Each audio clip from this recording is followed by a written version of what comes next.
For this exercise, we're going to create a word list, and then we're going to create a word count from that list of words. So I've got a quote from Lewis Carroll's Alice in Wonderland that we're going to use. We've used this before. So I've already got the program started. We're calling it wordcount.java. We'll pick up right after we've assigned the quote to our variable text. So the first thing we're going to do is create an array by using the split method to split on a space. So I've taken out all the punctuation as I did before, and all we're left with is words and spaces. So that's the first thing we're going to do.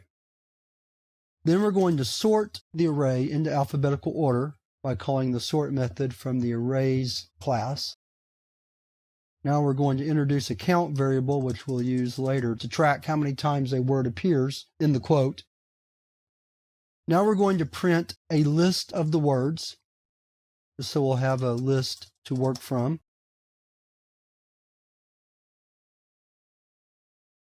That's what this for loop does. Now we're ready to begin building the word count. We're going to use a tree map object with string and integer as the key and the value. The word will be the key, and the number of times the word appears will be the value. And we'll call our object word list.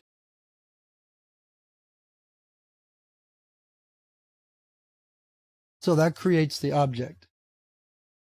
Now we're going to create two variables, this word and next word. We use that to work through the word list, checking to see if a word appears more than once. You'll see how that works in just a moment. In fact, we'll start that right now. So we're going to write a for loop. And in that for loop, the first thing we're going to do is take the current word and assign it to this word. And at that point, we'll increment count by 1 for the first occurrence of a word. Then we'll assign the next word, the I+1 word, to the variable next word. Then we can perform what I like to call a negative comparison. So we're saying if not this word equals next word, put this word and the current count into the tree map word list, and then set count back to 0 because we're getting ready to start looking for a new word. Otherwise, stop the loop. So what's going to happen here is we're going to be comparing the current word and the next word, this word and the next word, the word that comes after the current word. If they're not the same, then we put this word and the number of times this word appears in our tree map object word list and set the count back to 0. Otherwise, go back up to the top of the loop and start over again. Now, this works very well for an even number of words. There is a problem with odd number of words, so let me add that piece of code in, although we have an even number of words in this particular little comment here to talk about handling an odd word list count.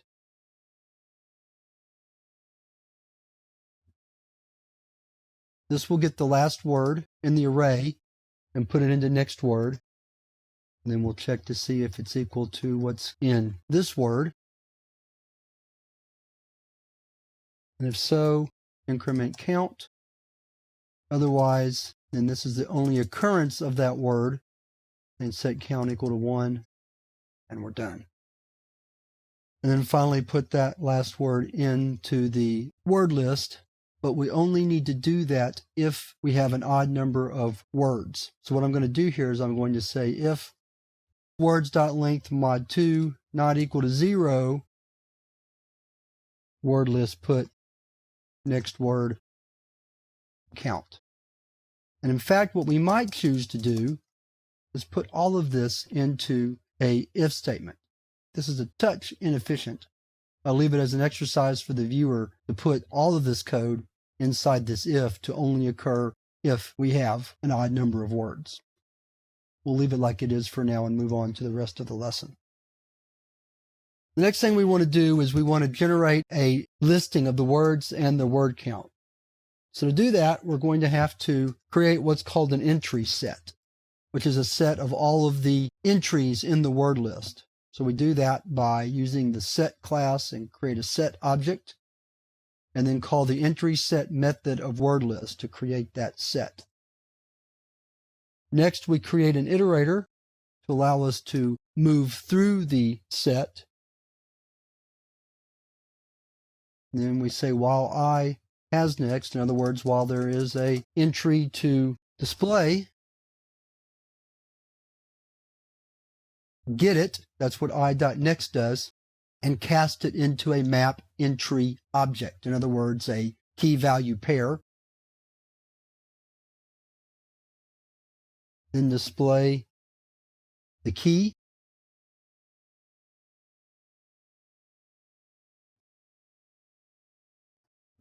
And then display the value, just like so. And that's all we have to do. So let's save our code. Compile it.